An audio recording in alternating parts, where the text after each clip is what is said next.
Bengali study গাইডের পক্ষ থেকে সকলকে স্বাগত।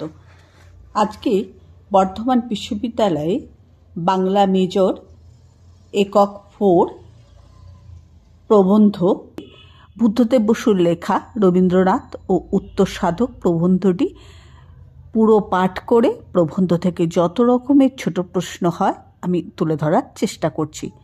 বাংলায় স্বভাবকবি কথাটা বোধ হয় প্রথম উচ্চারিত হয় গোবিন্দচন্দ্র দাশকে উপলক্ষ করে। কে বলেছিলেন জানি না, কিন্তু কোনো এক বোদ্ধা ব্যক্তিই বলেছিলেন, কেননা গোবিন্দচন্দ্রকে এই আখ্যা নির্ভুল মানিয়েছিল।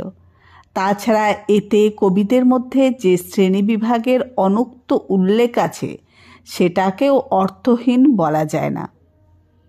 নীরব কবির অস্তিত্ব উড়িয়ে দিয়ে রবীন্দ্রনাথ ভালো করেছিলেন। তাতে মুখ মিল্টনই কুসংস্কারে উচ্ছেদ হলো, কিন্তু স্বভাব কবি কথাটা যে টিকে গেল তার রীতিমতো একটা কারণ আছে।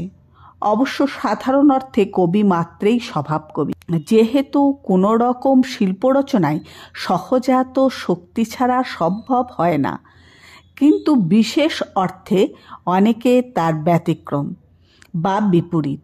যদিও সেই উল্টো লক্ষণের এরকম কোনো সহজ সংজ্ঞার্থ তৈরি হয়নি।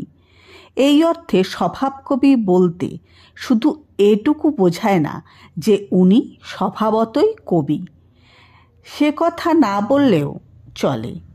বোঝায় সেই কবিকে যিনি একান্তই হৃদয় নির্ভর, প্রেরণায় বিশ্বাসী, অর্থাৎ যিনি যখন যেমন প্রাণ চায় লেখে তত, কিন্তু কখনোই লেখার বিষয়ে চিন্তা করেন না, যার মনের সংসারে হৃদয়ের সঙ্গে বুদ্ধিবৃত্তির সম্বন্ধ।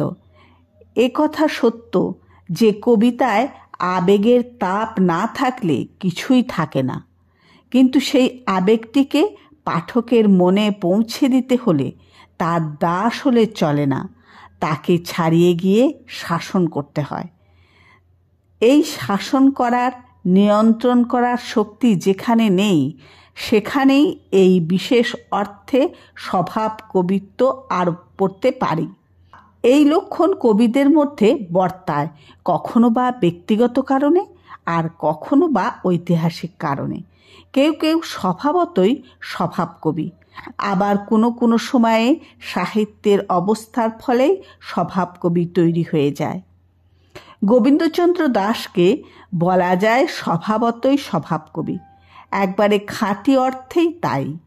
কেননা হার্দ রসের প্রাচুর্য সত্ত্বেও অসংযমিত পতনের তিনি উল্লেখ্য উদাহরণ।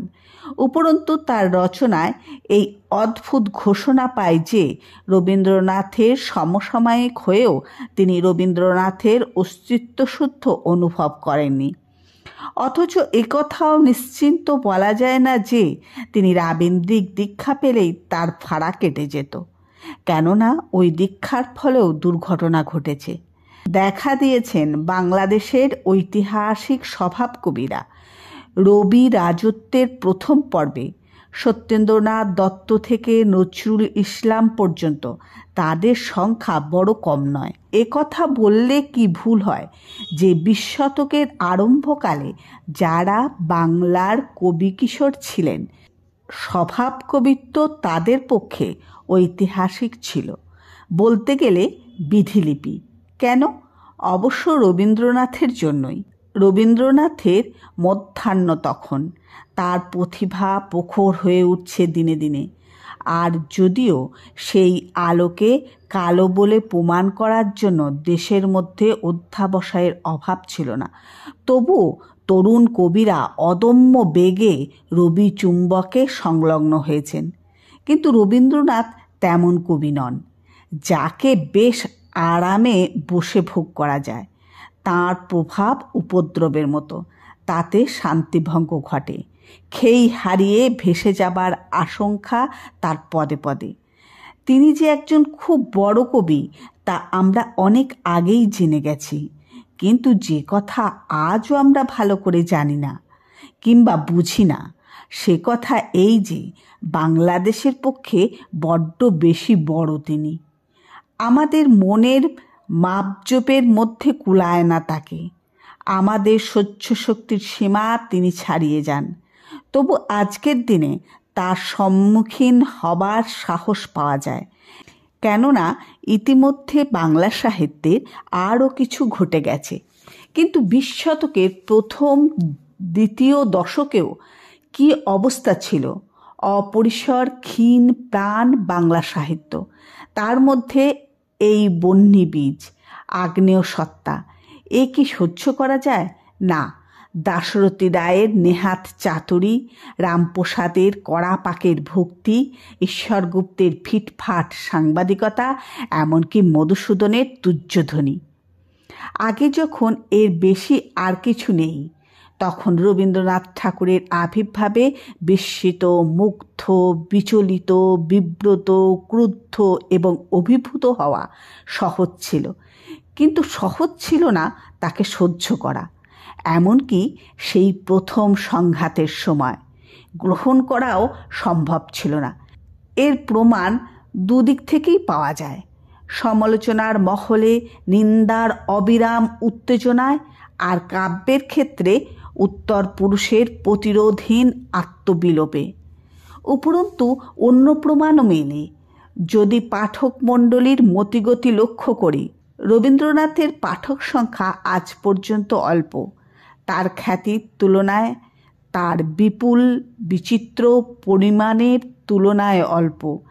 আর যারা বাংলাদেশের পাঠক সাধারণ, বড় অর্থে পাবলিক, তারা কিছুদিন আগে পর্যন্ত রবীন্দ্রনাথের স্বাদ নিয়েছে।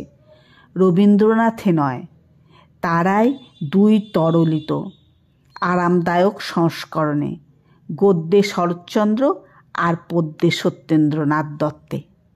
বাঙালি কবির পক্ষে 20 শতকের প্রথম 2 দশক বড় সংকটের সময় গেছে। এই অধ্যায়ের কবিরা যতীন্দ্রমোহন, করুণানিধান, কিরণধন এবং আরও অনেকে। সত্যেন্দ্রনাথ দত্ত যাদের কুলপ্রদীপ, যারা রবীন্দ্রনাথের মধ্যবয়সে উদ্গত হয়ে নজরুল ইসলামের উত্থানের পর ক্ষয়িত হলেন, তাদের রচনা যে এমন সমতল রকম সদৃশ্য, পাণ্ডুর, মৃদুল, কবিতে কবিতে ভেদচিহ্ন যে এত অস্পষ্ট, একমাত্র সত্যেন্দ্রনাথ দত্ত ছাড়া কাউকেই যে আলাদা করে চেনা যায় না।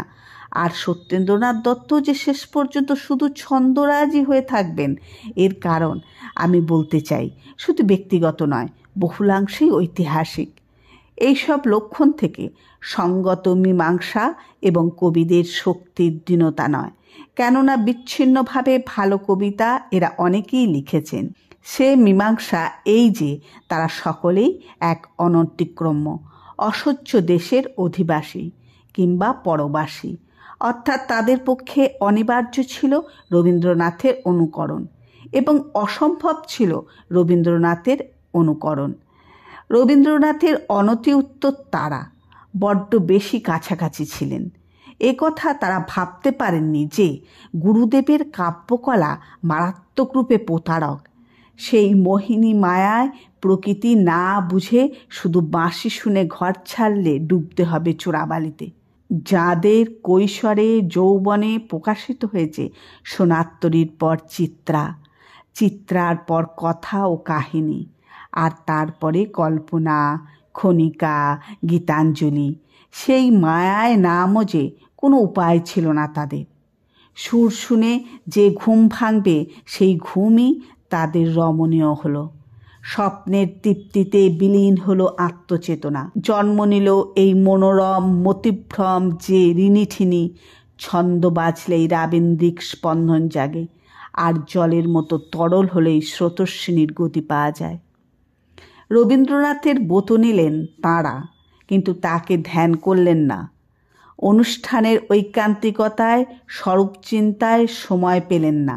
তাদের কাছে এ কথাটি ধরা পড়ল না যে রবীন্দ্রনাথের যে গুণে তারা মুগ্ধ, সেই সরলতা প্রকৃতপক্ষেই জলধর্মী, অর্থাৎ তিনি সরল শুধু উপর স্তরে, শুধু আপতিক রূপে। কিন্তু গভীর দেশে অনিশ্চিত ও কুটিল, স্রোতে প্রতিস্রোতে আবর্তে নিত্য মথিত, আরও গভীরে ঝড়ের জন্মস্থল, আর হয়তো এমনকি খরদস্ত মকর নক্রের দুঃস্বপ্নের নীড়। যে আশ্রমে তারা স্থিত হলেন সেই মহাকবির জঙ্গমতা তারা লক্ষ্য করলেন না, যাত্রার মন্ত্র নিলেন না তার কাছে, তাকে ঘিরেই ঘুরতে লাগলেন, তারই মধ্যে নগর ফেলে নিশ্চিন্ত হলেন। অর্থাৎ রবীন্দ্রনাথের অনুকরণ করতে গিয়ে তারা ঠিক তাই করলেন যা রবীন্দ্রনাথ কোনো কালেই করেননি। এই ভুলের জন্য, ভুল বোঝার জন্য তাদের লেখায় দেখা দিল সেই ফেনিলতা, সেই অসহায় অসংবৃত্ত উচ্ছ্বাস, যা স্বভাব কবির কুললক্ষণ। শৈথিল্যকে স্বতঃস্ফূর্তি বলে, আর তন্দ্রালুতাকে তন্ময়তা বলে ভুল করলেন তারা। আর ইতিহাসের শ্রদ্ধেয় হলেন এই কারণে যে রবি তাপে আত্মহুতি দিয়ে তারা পরবর্তীদের সতর্ক করে গেছেন। আবার বলি, এরকম না হয়ে উপায় ছিল না সেই সময়, অন্তত কবিতার ক্ষেত্রে ছিল না। এ কথাটা বাড়াবাড়ির মতো শোনাতে পারে, কিন্তু রবি প্রতিভার বিস্তার আর তার প্রকৃতির বিষয়ে চিন্তা করলে এ বিষয়ে প্রত্যয় জন্মে। আমাদের পরম ভাগ্যে রবীন্দ্রনাথকে আমরা পেয়েছি, কিন্তু এই মহাকবিকে পাবার জন্য কিছু মূল্য দিতে হয়েছে, আমাদের দিতে হচ্ছে। সে মূল্য এই যে বাংলা ভাষায় কবিতা লেখার কাজটি তিনি অনেক বেশি কঠিন করে দিয়েছেন। একজনের বেশি রবীন্দ্রনাথ সম্ভব নয়। তারপরে কবিতা লিখতে হলে এমন কাজ বেছে নিতে হবে যে কাজ তিনি করেননি। তুলনায় তা ক্ষুদ্র হলে ক্ষুদ্র হবারই সম্ভাবনা, তাই নিয়েই তৃপ্ত থাকতে হবে। আর এখানেই উল্টো বুঝেছিলেন সত্যেন্দ্রনাথ ও তার সম্প্রদায়। তাদের কাছে রবীন্দ্রনাথের পরে কবিতা লেখা কঠিন হওয়া দূরে থাক, সীমাহীন রূপে সহজ হয়ে গেল। ছন্দ, মিল, ভাষা, উপমা, বিচিত্র রকমের স্তবক বিন্যাসের নমুনা সব তৈরি আছে। আর কিছু ভাবতে হবে না, অন্য কোনো দিকে তাকাতে হবে না। এই রকম একটা পৃষ্ঠপোষিত মোলায়েম মনোভাব নিয়ে তাদের কবিতা লেখার আরম্ভ এবং শেষ। রবীন্দ্রনাথ যা করেননি তাদের কাছে করবারই যোগ্য ছিল না সেটা, কিংবা তেমন কিছুর অস্তিত্বই ছিল না। রবীন্দ্রনাথ যা করেছেন, করে যাচ্ছেন, তাঁরাও ঠিক তাই করবেন, এত বড়ই উচ্চাশা ছিল তাদের। আর এই অসম্ভবের অনুসরণে তারা যে এক পা এগিয়ে 3 পা পিছনে হেঁটে যাননি, তারও একটা বিশেষ কারণ রবীন্দ্রনাথেই নিহিত আছে। রবীন্দ্রনাথে কখনো বাধা নেই, আর এইখানেই তিনি সবচেয়ে প্রতারক। তিনি সবসময় 2 হাত বাড়িয়ে কাছে টানেন, কখনো বলেন না সাবধান, তফাৎ যাও। পরবর্তীদের দুর্ভাগ্যবশত তার মধ্যে এমন কোনো লক্ষণ নেই যাতে ভক্তির সঙ্গে সুবুদ্ধি জাগানো ভয়ের ভাবও জাগতে পারে। দান্তের মতো, গেটের মতো স্বর্গ মত্ত নরক ব্যাপী বিরাট কোনো পরিকল্পনা নেই তার মধ্যে। নেই শেক্সপিয়ারের মতো অমর চরিত্রের চিত্রশালা, এমনকি মিল্টনের মতো বাক্যবন্ধের রূপও নেই। তাকে পাঠ করার অভিজ্ঞতাটি একেবারেই নিষ্কণ্টক। আমাদের সঙ্গে তার মিলনে যেন মৃণাল সূত্রেরও ব্যবধান নেই। কোনোখানেই তিনি দুর্গম নন, অন্তত বাইরে থেকে দেখলে তাই মনে মনে হয়। একবারও তিনি অভিধান পাড়তে ছোটান না আমাদের, চিন্তার চাপে ক্লান্ত করেন না, অর্থ খুঁজতে খাটিয়ে নেন না কখনো। আর তার বিষয়বস্তু তাও বিরল নয়, দুষ্প্রাপ্য নয়, কোনো বিস্ময়কর বাহুলতা নেই তাতে। এই বাংলাদেশের প্রকৃতির মধ্যে চোখ মেলে 2 চোখ ভরে যা তিনি দেখেছেন তাই তিনি লিখেছেন। আবহমান ইতিহাস লুট করেননি, পারাপার করেননি বৈতরণীর অলকানন্দা। এই জন্যই তার অনুকরণ যেমন দুঃসাধ্য, তার প্রলোভনও তেমনি দুর্গম। মনে হচ্ছে আমিও অমন লিখতে পারি ঝুরি ঝুরি। এই সর্বনাশী ধারণাটিকে সব দিক থেকে প্রশ্রয় দেয় তার রচনা। যাতে আপাতদৃষ্টিতে পাণ্ডিত্যের কোনো প্রয়োজন নেই, যেন কোনো প্রস্তুতিরও নেই। এতই সহজে তা বয়ে চলে, হয়ে যায়। মনে হয় যেন ওরকম লেখা ইচ্ছা করলেই লেখা যেতে পারে। একটুখানি ভাবো, আসার শুধু অপেক্ষা। অন্ততপক্ষে আলোচ্য কবিরা এই মোহেই মজেছিলেন। রবীন্দ্রনাথের মতো হতে গিয়ে রবীন্দ্রনাথেই হারিয়ে গেলেন তারা। কি বড় জোর তার ছেলে মানুষই সংস্করণ লিখলেন। রবীন্দ্রনাথের কবিতা নিজেই নিজেকে ব্যক্ত করে, অন্য কোনো সাহায্যের প্রয়োজন হয় না। এই নির্ভরতা, এই স্বচ্ছতার জন্য পরবর্তীর পক্ষে বিপজ্জনক উদাহরণ তিনি। যেহেতু তার লেখায় পাঠকের কোনো পরিশ্রম নেই, তাই এমন ভুলও হতে পারে যে চোখ ফেললেই সবটুকু তার দেখে নেওয়া যায়। যেহেতু তার বিষয়ের মধ্যে দৃশ্যমান ব্যাপ্তি নেই, তাই এমনও ভুল হতে পারে যে ক্ষুদ্রতর কবিদের পক্ষে তার পথই প্রশস্ত। আমরা যাকে বলি ছেলে মানুষই, কাব্যের বিষয় হিসাবে সেটা অতি উত্তম, রচনারীতি হিসাবেই সেটা উপেক্ষার যোগ্য। রবীন্দ্রনাথের এই বাক্যটিতে তার নিজের এবং অন্য কবিদের বিষয়ে অনেক কথাই বলা আছে। কথাটা তিনি বলেছিলেন রচনাবলীর প্রথম খণ্ডের ভূমিকায় তার মানসীর পূর্ব কবিতাবলীকে লক্ষ্য করে। যেসব কবিতায় তিনি দেখেছিলেন উপাদানের অভাবে নয়, রূপায়ণের অসম্পূর্ণতায়। উপাদান বা বিষয়বস্তুর দিক থেকে দেখলে তার পরিণত কালের অনেক কবিতাই সন্ধ্যা সঙ্গীত, প্রভাত সঙ্গীতের সমধর্মী। এমনকি সমগ্রভাবে তার কাব্যই তাই। তার কাব্যের কেন্দ্র থেকে পরিধি পর্যন্ত ছড়িয়ে আছে এই ছেলে মানুষই, যাকে তিনি বিষয় হিসাবে অতি উত্তম আখ্যা দিয়েছেন। এই ছেলে মানুষের মানে হলো তার কবিতা বাইরে থেকে সংগ্রহ করা নানা রকম পদার্থের সন্নিপাত নয়, ভিতর থেকে আপনি হয়ে ওঠা, যেন ঠিক মনের কথাটির অবারিত উচ্চারণ। চারদিকের প্রত্যক্ষ এই পৃথিবী দিনে দিনে যেমন করে দেখা দিয়েছে, তার চোখের সামনে নাড়া দিয়েছে তার মনের মধ্যে।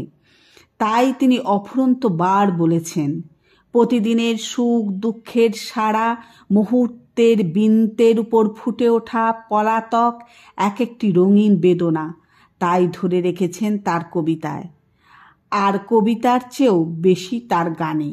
এই জন্য তাঁর কবিতা এমন দেহহীন, বিশ্লেষণ বিমুখ।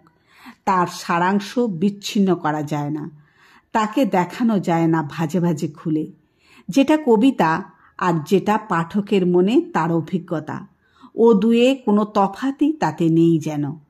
তা আমাদের মনের উপর যা কাজ করবার করে যায়, কিন্তু কেমন করে তা করে আমরা ভেবে পাই না। সমালোচনার কলকবজা দিয়েও ধরতে পারি না সেই রহস্যটুকুকে। শেষ পর্যন্ত হার মেনে বলতে হয়, তা যে হতে পেরেছে তাই যথেষ্ট, তা ভালো হয়েছে তার অস্তিত্বের জন্যই, আর কোনোই কারণ নেই তার।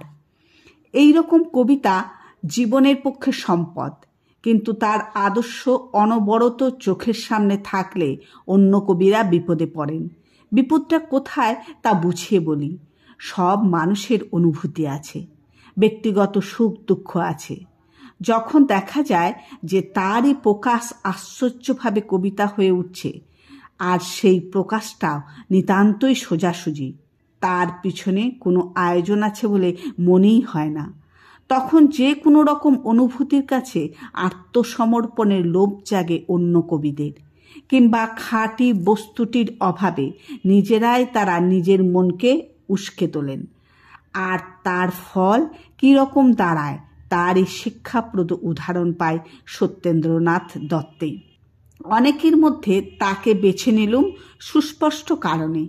সমসাময়িক কাছাকাছি বয়সের কবিদের মধ্যে রচনা শক্তিতে শ্রেষ্ঠ তিনি, সর্বতোভাবে যুগপ্রতিভু, এবং রবীন্দ্রনাথের পাশে রেখে দেখলে তাকে চেনা যায়। হ্যাঁ, চেনা যায়, আলাদা একটা চেহারা ধরা পড়ে, কিন্তু সেই চেহারাটা কী রকম তা ভাবলেই আমরা বুঝতে পারবো না। রবীন্দ্রনাথ পড়া থাকলে আজকের দিনে সত্যেন্দ্রনাথের আর প্রয়োজন হয় না। তফাৎটা জাতের নয়, তা বলাই বাহুল্য।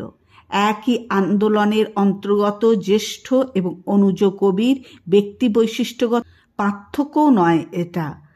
আবার বড় কবি ছোট কবির তফাৎ বলতে ঠিক যা বোঝায় তাও একে বলা যায় না। ইনি ছোট কবি না বড় কবি, কিংবা কত বড় কবি? সমালোচনার কোনো এক প্রসঙ্গে এই সব প্রশ্ন অবান্তর। ইনি খাঁটি কবি কিনা সেইটাই হলো আসল কথা। সত্যেন্দ্রনাথে এই খাঁটিত্বটাই পাওয়া যায় না। রবীন্দ্রনাথের বিরাট মহাজনী কারবারের পর খুচরো দোকানদার হওয়াতে লজ্জার কিছু নেই, সেটাকে প্রায় অনিবার্য বলা যায়। কিন্তু সত্যেন্দ্রনাথের মালপত্র আপাত দৃষ্টিতে এক বলে বাংলা কাব্যে তার আসন এমন সংশয়াচ্ছন্ন। তিনি ব্যবহার করেছেন রবীন্দ্রনাথেরই সাজ সরঞ্জাম, সেই ঋতুরঙ্গ, পল্লীচিত্র, দেশপ্রেম, কিন্তু ফুল, পাখি, চাঁদ, মেঘ, শিশির এই রকম প্রত্যেকটা শব্দের বা বস্তুর পিছনে রবীন্দ্রনাথের যে আবেগের চাপ পায়, যে বিশ্বাসের উত্তাপ, যার জন্য যুথিবনের দীর্ঘশ্বাসের শততম পুনরুক্তিও আমাদের মনে নতুন করে জাগিয়ে তোলে স্বর্গের জন্য বিরহ বেদনা। সেই প্রাণবন্ত প্রবলতার স্পর্শমাত্র সত্যেন্দ্রনাথে পাই না। তার কবিতা পড়ে অনেক সময় আমাদের সন্দেহ হয় যে তার অনুভূতিটাই কৃত্রিম, কবিতা লেখার জন্য ফেনিয়ে তোলা। যে স্বপ্ন রবীন্দ্রনাথের দিব্যদৃষ্ট, কিংবা স্বপ্ন মানেই স্বপ্নভঙ্গ, সত্যেন্দ্রনাথে তা পর্যবসিত হলো দিবা স্বপ্নে। যে ফুল ছিল বিশ্বসত্তার প্রতীক, তা হয়ে উঠল শৌখিন খেলনা। ভাবুকতা হলো ভাবালুতা, সাধনা হলো বসন, আর মানস সুন্দরীর পরিণাম হলো লাল পরী নীল পরীর আমোদ প্রমোদে। সেই সঙ্গে রীতির দিক থেকেও ভাঙন ধরল। রবীন্দ্রনাথের ছন্দের যে মধুরতা, যে মদিরতা, তার অন্তলীন শিক্ষা, সংযম, রুচি সমস্ত উড়িয়ে দিয়ে যে ধরনের লেখার প্রবর্তন হলো, তাতে থাকলো শুধু মিহি সুর, ঠুনকো আওয়াজ, আর এমন এক রকম চঞ্চল কিংবা চটপটে তাল, যা কবিতার অপেশার পাঠকের কানেও তক্ষুনি গিয়ে পৌঁছায়। এই জন্যই সত্যেন্দ্রনাথ তার সময়ে এত জনপ্রিয় হয়েছিলেন। রবীন্দ্রনাথের কাব্যকে তিনি ঠিক সেই পরিমাণে ভেজাল করে নিয়েছিলেন যাতে তা সর্বসাধারণের উপভোগ্য হতে পারে। তখনকার সাধারণ পাঠক রবীন্দ্রনাথে যা পেয়েছিল বা রবীন্দ্রনাথকে যেমন করে চেয়েছিল, তারই প্রতিমূর্তি সত্যেন্দ্রনাথ। শুধু কর্ণসংযোগ ছাড়া আর কিছুই তিনি দাবি করলেন না পাঠকের কাছে। তাই তার হাতে কবিতা হয়ে উঠল লেখা লেখা খেলা বা ছন্দঘটিত ব্যায়াম। লেখা জিনিসটা সাহিত্য রচনার অনুমোদনযোগ্য যতক্ষণ তার পিছনে কোনো উদ্দেশ্য থাকে। সেটি না থাকলে তার নেহাতই ছেলে খেলা হয়ে পড়ে। আর এই উদ্দেশ্যহীন কসরত, শুধু ছন্দের জন্যই ছন্দ লেখা, এই প্রকরণগত ছেলে মানুষই কোনো এক সময়ে ব্যাপক হয়ে দেখা দিয়েছিল বাংলা কাব্যে। সত্যেন্দ্রনাথের খ্যাতির চরমে যখন, এমনকি তার প্রভাব রবীন্দ্রনাথকেও ছাপিয়ে উঠেছে। সেই সময়ে যেসব ভূমি পরিমাণ নির্দোষ, সুশ্রাব্য এবং অন্তঃসারশূন্য রচনা কবিতা নাম ধরে বাংলা ভাষার মাসিক পত্রে বোঝাই হয়ে উঠেছিল, কালের করুণাময় সম্মার্জনী ইতিমধ্যেই তাদের নিশ্চিহ্ন করে দিয়েছে। রবীন্দ্রনাথের কবিতা প্রথমে সত্যেন্দ্রনাথের, তারপর তার শিষ্যদের হাতে 7 দফা প্রতিশ্রুতি হতে হতে শেষ পর্যন্ত ঝুমঝুমি কিংবা লজেন্সের মতো পদ্য রচনায় পতিত হলো। তখনই বোঝা গেল যে ওদিকে আর পথ নেই, এবার ফিরতে হবে। সত্যেন্দ্রনাথ ও তার সম্প্রদায়ের নিন্দা করা আমার উদ্দেশ্য নয়। আমি শুধু ঐতিহাসিক অবস্থাটা দেখাতে যাচ্ছি। তার সপক্ষে যা কিছু বলবার আছে তা আমি জানি। প্রবন্ধ প্রথম অংশে পরোক্ষভাবে তা বলাও হয়েছে। সময়টা প্রতিকূল ছিল তাদের, বড্ড বেশি অনুকূল বলেই প্রতিকূল ছিল।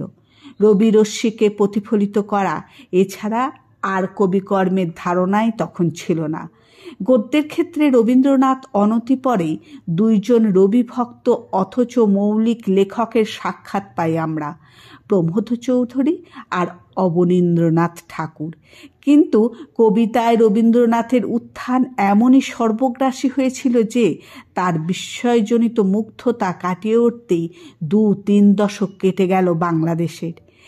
এই মাঝখানকার সময়টায় সত্যেন্দ্রনাথ দত্তের গোষ্ঠীর সময়।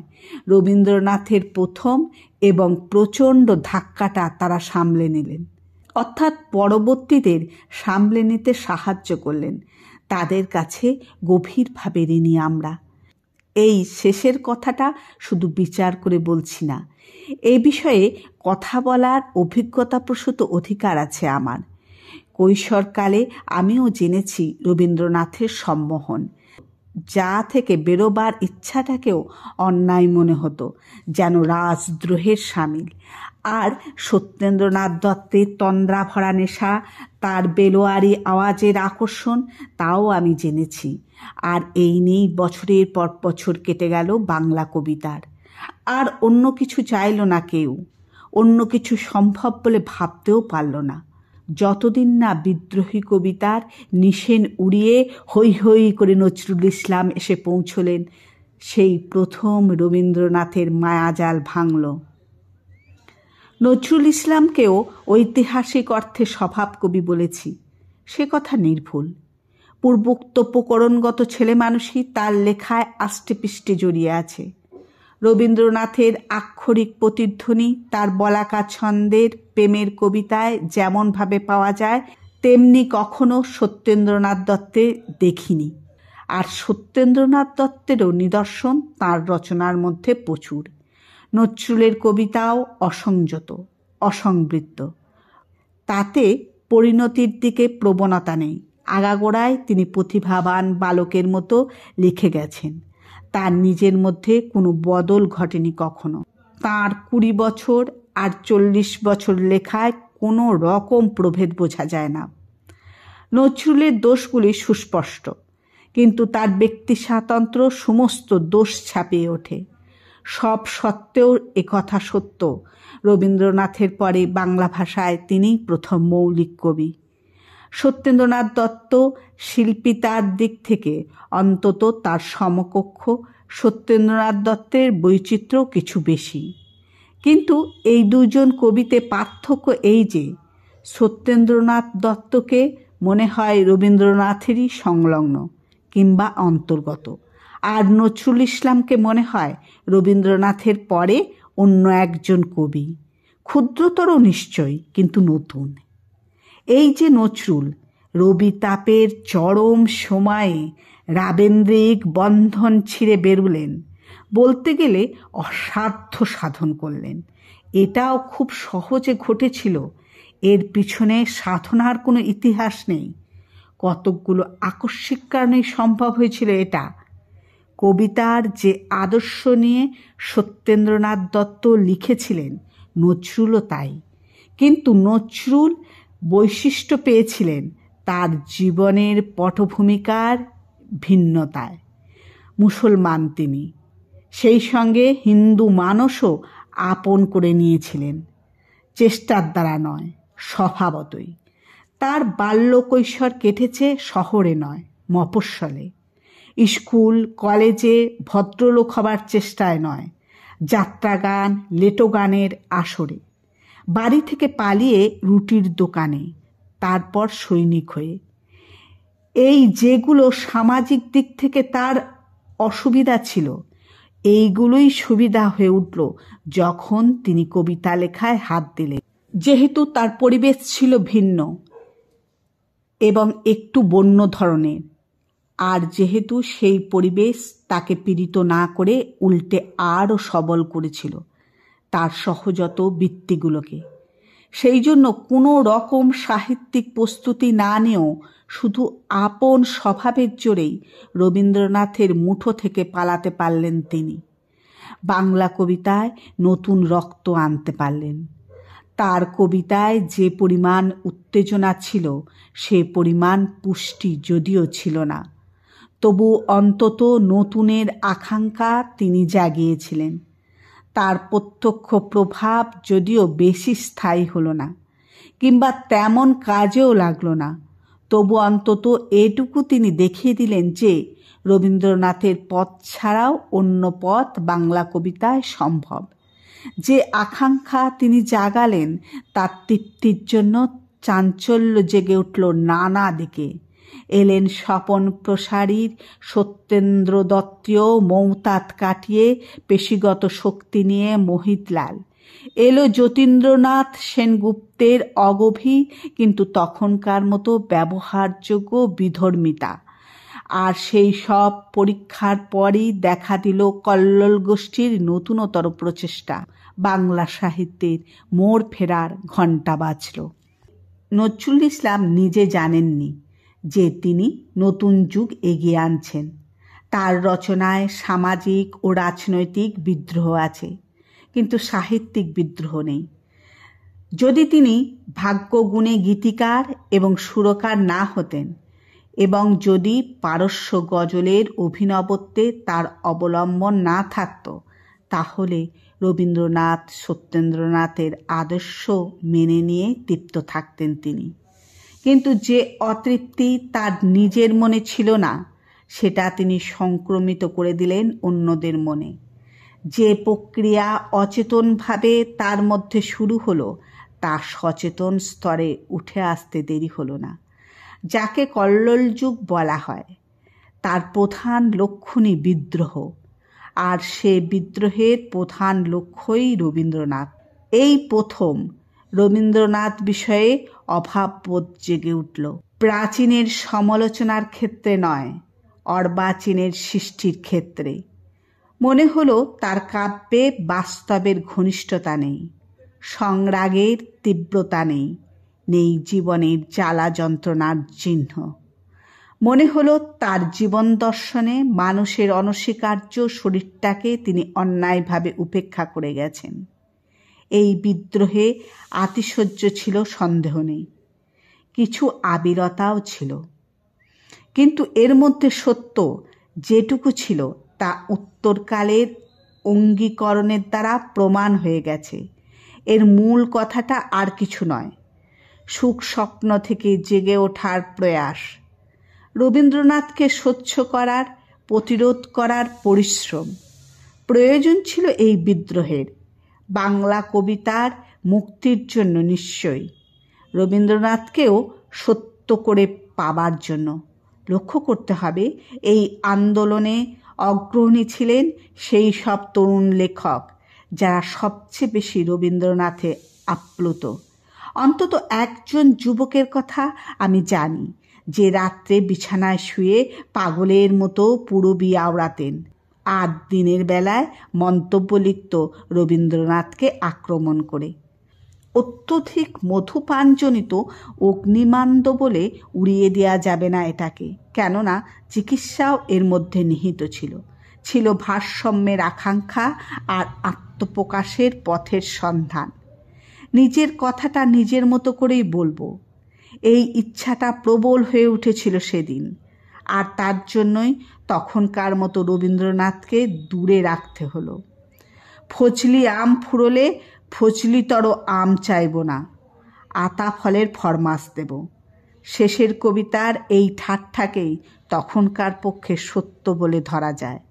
অর্থাৎ রবীন্দ্র উত্তর হতে গেলে যে রবীন্দ্রনাথের ভগ্নাংশ মাত্র হতে হয়, এই কথাটা ধরা পড়ল এতদিনে।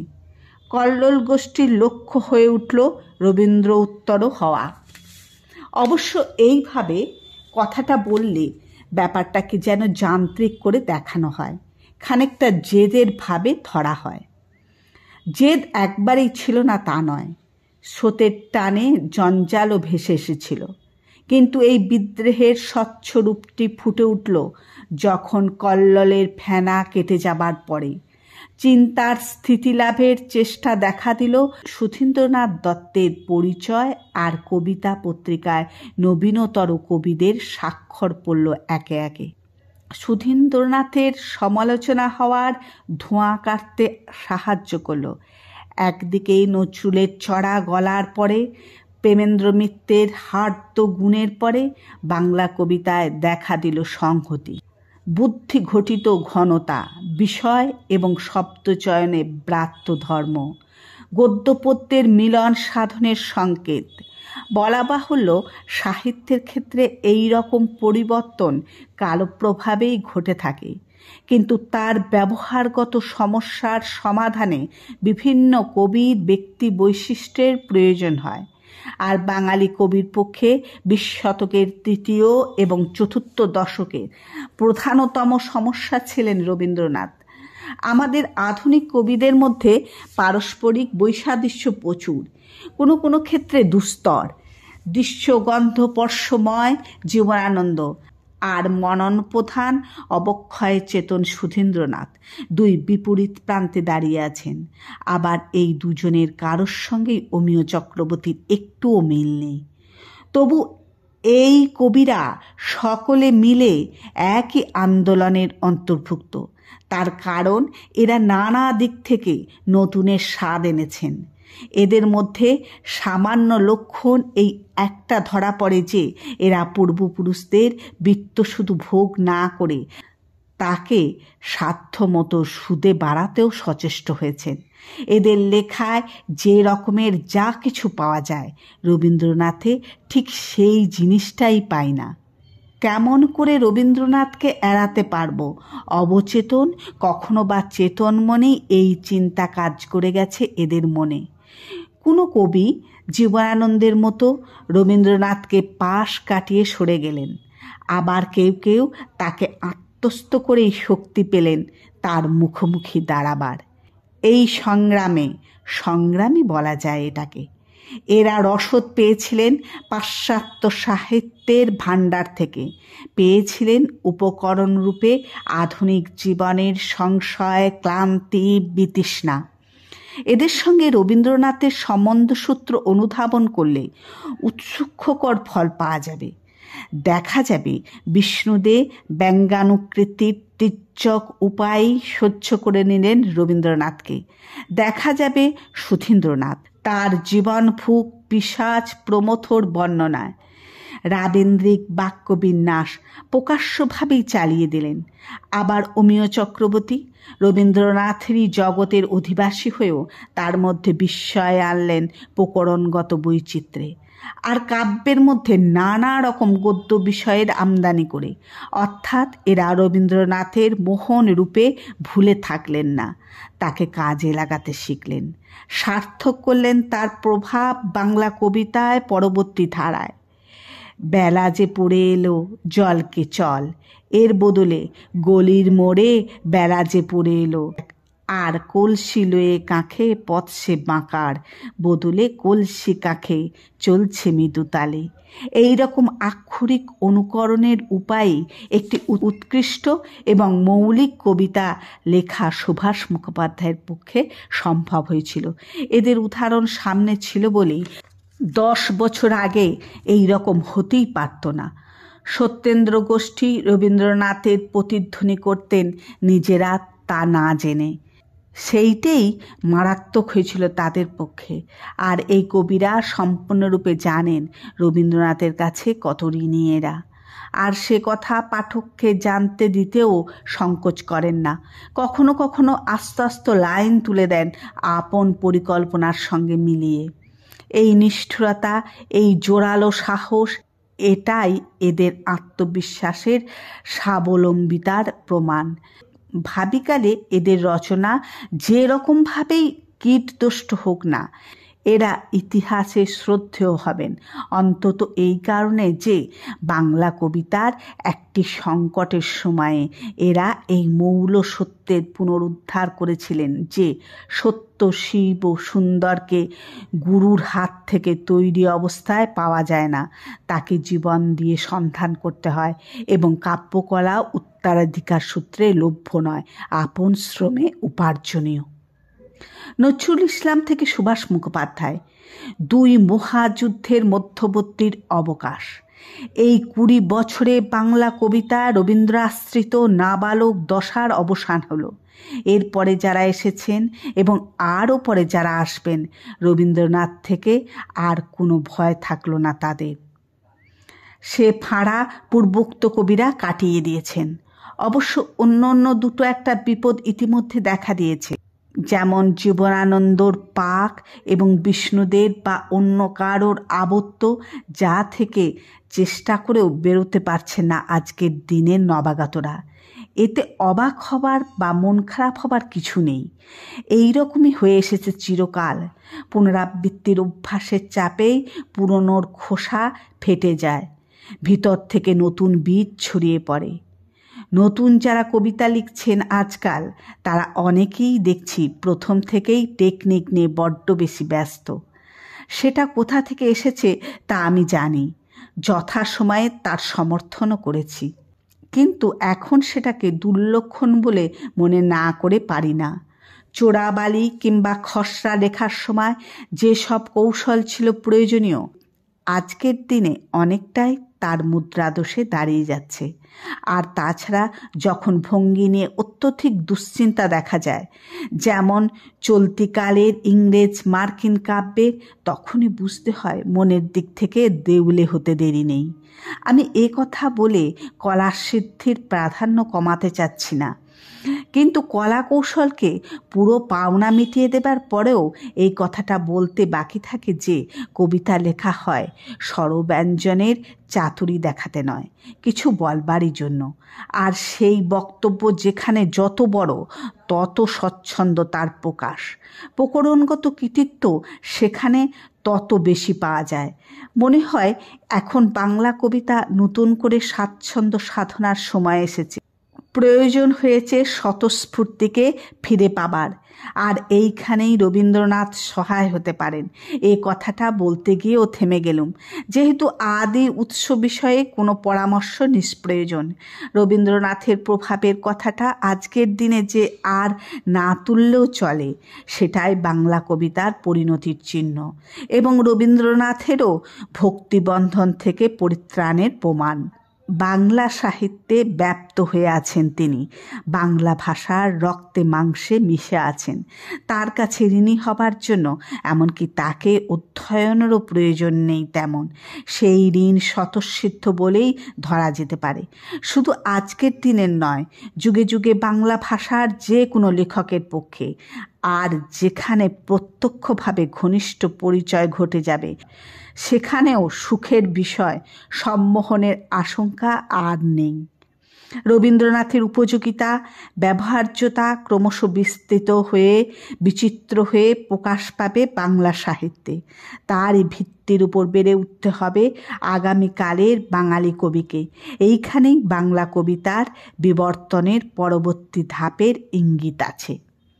বুদ্ধদেব বসুর লেখা রবীন্দ্রনাথ ও উত্তর সাধক প্রবন্ধটি আমি পাঠ করলাম। প্রবন্ধটি খুব মন দিয়ে শুনতে হবে, কারণ প্রবন্ধটির মধ্যে অনেক কিছু বোঝার আছে। খুব ভালো করে না শুনলে প্রবন্ধটা ধরতে পারবে না। তাই ভিডিওটা প্রথম থেকে শেষ পর্যন্ত একবার নয়, বেশ কয়েকবার এবং খুব মনোসংযোগ দিয়ে শুনবে। এই প্রবন্ধ থেকে সংক্ষিপ্ত প্রশ্নগুলি আমি তোমাদের কাছে তুলে ধরছি। রবীন্দ্রনাথ ও উত্তর সাধক প্রবন্ধের রচয়িতাকে বুদ্ধদেব বসু।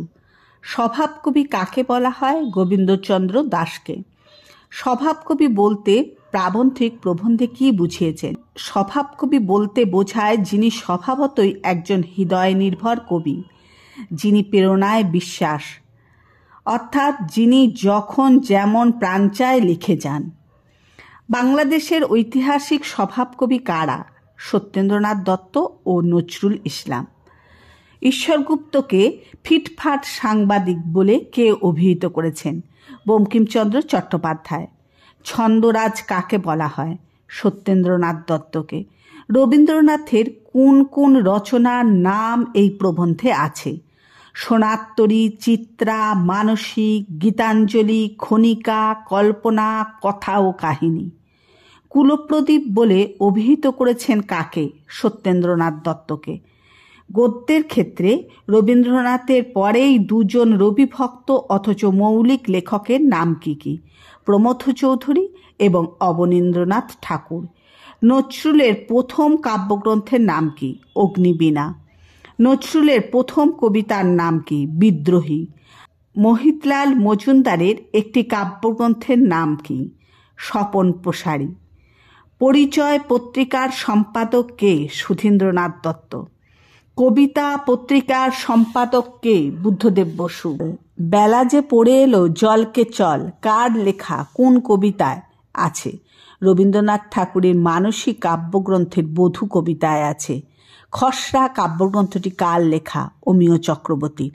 যতীন্দ্রনাথ সেনগুপ্তের কয়েকটি কাব্যগ্রন্থের নাম লেখো। মরুশিখা, মরুমায়া, মরীচিকা, সায়ম। অমিয় চক্রবর্তীর কয়েকটি কাব্যগ্রন্থের নাম লেখো। এক মুঠো, পারাপাড়, মাটির দেয়াল, খসড়া। সত্যেন্দ্রনাথ দত্তের কয়েকটি কাব্যগ্রন্থের নাম লেখো। বেনু ও বীণা, ফুলের ফসল, কুহু ও কেকা, সবিতা। সত্যেন্দ্রনাথ দত্তের ছদ্মনাম কি? নবকুমার, কবিরত্ন, আলমগীর, অশীতিপর শর্মা। যতীন্দ্রনাথ সেনগুপ্তের ছদ্মনাম কি? বিপ্রতীপ গুপ্ত। বুদ্ধদেব বসুর জন্ম ও মৃত্যু উল্লেখ করো। জন্ম 1908 সালে আর মৃত্যু 1974 সালে। বুদ্ধদেব বসুর জন্ম কোথায়? বুদ্ধদেব বসুর জন্ম বাংলাদেশের কুমিল্লা জেলায়। বুদ্ধদেব বসুর পত্নীর নাম কি? বুদ্ধদেব বসুর পত্নীর নাম প্রতিভা বসু। কোন পত্রিকায় তিনি লেখালেখি করেছেন? তিনি প্রগতি ও কল্লোল পত্রিকায় লেখালেখি করেছেন। ঢাকা থেকে অজিত দত্ত কোন পত্রিকার সম্পাদনা করেছিলেন? ঢাকা থেকে অজিত দত্তের সম্পাদনায় মাসিক প্রগতি পত্রিকার সম্পাদনা করেছিলেন। বুদ্ধদেব বসুর প্রথম উপন্যাসের নাম লেখো। বুদ্ধদেব বসুর প্রথম উপন্যাস সাড়া 1930 খ্রিস্টাব্দে প্রকাশিত হয়। বুদ্ধদেব বসুর প্রথম কাব্যগ্রন্থের নাম কি? মর্মবাণী 1925 খ্রিস্টাব্দে প্রকাশিত হয়। বুদ্ধদেব বসুর প্রথম গল্পের নাম কি? বুদ্ধদেব বসুর প্রথম গল্পের নাম রজনী হলো উতলা 1926 খ্রিস্টাব্দে প্রকাশিত হয়। বুদ্ধদেব বসুর প্রথম প্রবন্ধের নাম কি? হঠাৎ আলোর ঝলকানি 1935 খ্রিস্টাব্দে প্রকাশিত হয়। তিনি যে দুটি নাটক রচনা করেছিলেন সেগুলি কি? মায়া মালঞ্চ 1944 খ্রিস্টাব্দে প্রকাশিত হয়। তপস্বী ও তরঙ্গিনী 1966 খ্রিস্টাব্দে প্রকাশিত হয়। তিনি কয়েকটি গ্রন্থের অনুবাদ করেছিলেন, সেগুলি কি? কালিদাস মেঘদূত 1957 খ্রিস্টাব্দে প্রকাশিত হয়। বোদলেয়ার তার কবিতা 1970 খ্রিস্টাব্দে প্রকাশিত হয়। রাইনের মারিয়া লিরিকের কবিতা 1970 খ্রিস্টাব্দে প্রকাশিত হয়। তার লেখা একটি ভ্রমণ কাহিনীর নাম লেখো। সব পেয়েছি দেশে 1941 খ্রিস্টাব্দে প্রকাশিত হয়। তিনি কোন সালে কি পুরস্কার পান? 1970 পান পদ্মভূষণ পুরস্কার, 1967 পান তপস্বী ও তরঙ্গিনী নাটকের জন্য সাহিত্য একাডেমি পুরস্কার, 1974 স্বাগত বিদায় কাব্যগ্রন্থের জন্য রবীন্দ্র পুরস্কার পান। তার শেষ কাব্যগ্রন্থ কোনটি? স্বাগত বিদায় 1971 খ্রিস্টাব্দে প্রকাশিত হয়। রবীন্দ্রনাথ উত্তর সাধক প্রবন্ধটি কোন প্রবন্ধ গ্রন্থের অন্তর্গত? সাহিত্য চর্চা প্রবন্ধ গ্রন্থের অন্তর্ভুক্ত। সাহিত্য চর্চা প্রবন্ধটি 1954 খ্রিস্টাব্দে প্রকাশিত হয়। খুব ভালো করে মনে রাখবে এই প্রশ্নটা। বুদ্ধদেব বসুর লেখা কয়েকটি প্রবন্ধ গ্রন্থের নাম লেখো। বুদ্ধদেব বসুর লেখা প্রবন্ধ গ্রন্থগুলি হল হঠাৎ আলোর ঝলকানি 1935 খ্রিস্টাব্দে, সমুদ্র তীরে 1937 খ্রিস্টাব্দে, আমি চঞ্চল হে 1937 খ্রিস্টাব্দে, সব পেয়েছি দেশে 1941 খ্রিস্টাব্দে। তার মৃত্যুর পরে প্রকাশিত একটি প্রবন্ধ গ্রন্থের নাম লেখো। মৃত্যুর পরে প্রকাশিত প্রবন্ধ গ্রন্থ হলো আমার যৌবন 1976 খ্রিস্টাব্দে প্রকাশিত হয়। রবীন্দ্রনাথ ও উত্তর সাধক প্রবন্ধ থেকে সংক্ষিপ্ত প্রশ্নগুলি আলোচনা করলাম। ভিডিওটি প্রথম থেকে শেষ পর্যন্ত শোনার জন্য সকলকে অনেক ধন্যবাদ। সকলে ভালো থাকবে, সুস্থ থাকবে।